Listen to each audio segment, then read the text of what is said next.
Hey guys, what is up, and I welcome you all to a very special new League of Legends video. So the reworked Yorick has finally been announced. I mean, it's been so long ever since this champion has been not only announced that he's getting a rework, but so long that he's just simply needed one. Overall, his new thematic is very cool. He's still the Gravedigger, he still works around summoning units, but it has been taken to another level. He has abilities that don't really interact with summoning units, so he can kind of fight for himself in a way. And overall, I think his ultimate, which we're going to see very soon, is absolutely fantastic. All in all, he's still a top laner who's going to be probably a pretty strong split pusher, but without any further ado, let's get right into his abilities.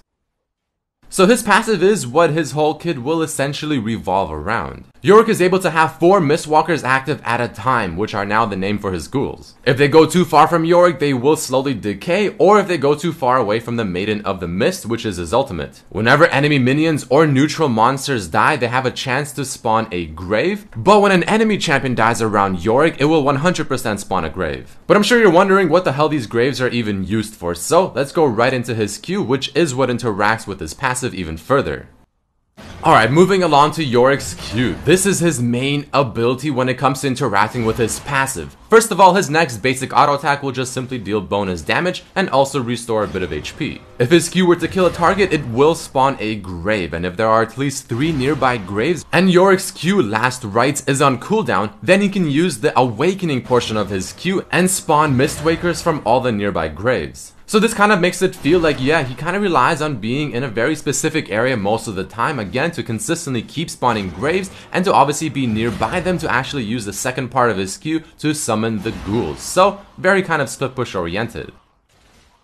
Yorick's W ability is a very simple one. He summons a destructible wall of corpses to enclose an area for a few seconds. Now notice how I said destructible, so yes, enemy champions stuck within can destroy the wall and be released early. All in all, this is just the best way for the person to stand in one spot while all of Yorick's ghouls jump on them, and especially his ultimate, which we're gonna get into very soon.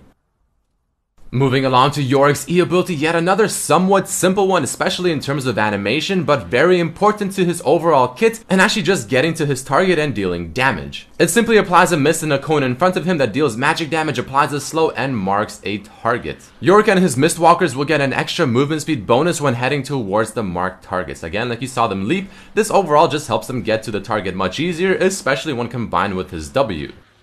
And last but definitely not least, we have Yorick's ultimate, which I think is absolutely fantastic. He summons the Maiden of the Mist, which is that creature you see on your screen right now, and at higher ranks, she will also bring in some Mistwalkers. Now, it does not seem like Yorick has any control over this creature, and she just kind of goes on by herself and just follows the minion path, but she will attack whatever she sees in front of her. But if Yorick were to attack the same target that she is, he will be dealing bonus magic damage based on the enemy's maximum HP. So this is very strong when it comes to split pushing, because imagine if you have your graves ready to go, you trap them in your W, use your Q, the ghouls spawn, eat the target while they're trapped in your W because it's easy to hit, the ghouls jump on them, and your ultimate is also whacking away the whole time. I mean, that's a lot of damage, that's going to be very strong split pushing, and I'm sure she can attack towers as well, so very strong ability.